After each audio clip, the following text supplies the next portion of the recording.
Pesan suara dari masa depan. Aku nggak percaya apa yang aku dengar. Bayangin, kamu dapat pesan suara dari nomor tak dikenal. Awalnya aku pikir itu cuma spam biasa. Sampai aku sadar suara itu adalah suara aku sendiri. Dari masa depan, tunggu sampai kamu dengar ceritanya. Jadi, semuanya dimulai malam itu ketika aku baru selesai kerja kelompok. Handphoneku tiba-tiba bunyi. Ada pesan suara dari nomor yang nggak dikenal. Aku hampir nggak buka, tapi entah kenapa aku penasaran. Waktu aku play, aku langsung merinding.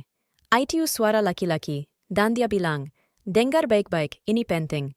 Jangan pergi ke taman kota besok jam 7 malam.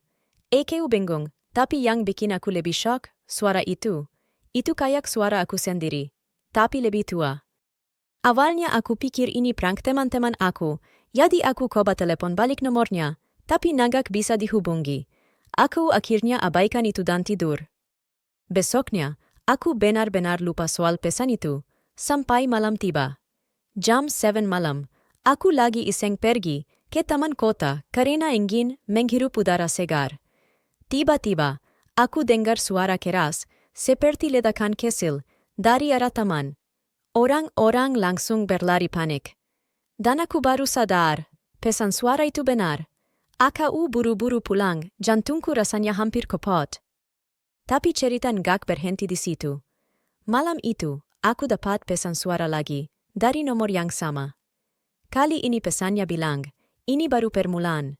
Percayalah pada semua pesan yang aku kirimkan. Hanya ini karamu selamat.